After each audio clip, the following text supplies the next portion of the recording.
ರಾಜ್ಯಾದ್ಯಂತ ಎಸ್ಎಸ್ಎಲ್ಸಿ ಪೂರ್ವ ಸಿದ್ಧತಾ ಪರೀಕ್ಷೆಯ ಪ್ರಶ್ನೆ ಪತ್ರಿಕೆ ಲೀಕ್ ಆಗಿದೆ ಅನ್ನುವಂಥದ್ರ ಬಗ್ಗೆ ಗಾಳಿ ಸುದ್ದಿ ಹಬ್ಬಿದೆ. ಈಗ ಮೋಸ ಹೋಗಬೇಡಿ ಅಂತ ಹೇಳಿ ಶಿಕ್ಷಣ ಇಲಾಖೆಯಿಂದ ಎಚ್ಚರಿಕೆಯನ್ನು ಕೂಡ ನೀಡಲಾಗ್ತಾ ಇದೆ. ಕಿಡಿಗೇಡಿಗಳು ಈ ಇನ್ಸ್ಟಾಗ್ರಾಮ್ನಲ್ಲಿ ನಕಲಿ ಪ್ರಶ್ನೆ ಪತ್ರಿಕೆಯನ್ನು ಹಾಕಿದ್ದಾರೆ ಅನ್ನುವಂಥದ್ದು ಒಂದು ಸುದ್ದಿ ಹಬ್ಬಿತ್ತು. ಪ್ರಶ್ನೆ ಪತ್ರಿಕೆ ಹಾಕಿ ಹಣ ವಸೂಲಿಗೆ ಇಳಿದಿದ್ದಾರೆ ಅಂತ ಹೇಳಿದ್ದಾರೆ. ಈ ಕಿಡಿಗೇಡಿಗಳು ನಕಲಿ ಪ್ರಶ್ನೆ ಪತ್ರಿಕೆಯನ್ನು ಕೊಟ್ಟು ವಂಚಿಸ್ತಾರೆ. ಸೊ ಹಾಗಾಗಿ ದಯವಿಟ್ಟು ಯಾರೂ ಕೂಡ ಇದಕ್ಕೆ ಕಿವಿಗೊಡಬೇಡಿ. ನೋಡಿ, ಅಲ್ಲಿ ಬೇಗ ಪೇ ಮಾಡಿ ತಗೊಳ್ಳಿ, ಟೈಮ್ ಇಲ್ಲ ಅಂತ ಹೇಳಿ ಹಾಕೋದು, ಒಂದು QR ಕೋಡ್ ಕಳಿಸೋದು. ಆ QR ಕೋಡ್ ಹಾಕಿದ್ದಾರೆ. ಆ QR ಕೋಡನ್ನು ಸ್ಕ್ಯಾನ್ ಮಾಡಿ ನೀವು ದುಡ್ಡು ಕಳಿಸಿ, ನಿಮಗೆ ನಾವು ನಂಬರ್ ಕಳಿಸಿ ನಿಮಗೆ ನಾವು ವಾಟ್ಸಾಪ್ ಮಾಡ್ತೀವಿ ಅಂತ.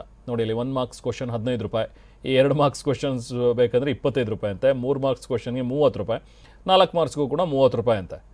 ನಿಮಗೆ ಎಷ್ಟು ಬೇಕೋ ಅಷ್ಟನ್ನು ದುಡ್ಡು ಕಳಿಸಿದ್ರೆ ಅವರು ಅಷ್ಟಷ್ಟು ಮಾರ್ಕ್ಸಿನ ಪ್ರಶ್ನೆಗಳನ್ನು ನಿಮಗೆ ಕಳಿಸ್ತಾರೆ ಅಂತ. ಬಟ್ ಇದು ಫೇಕ್.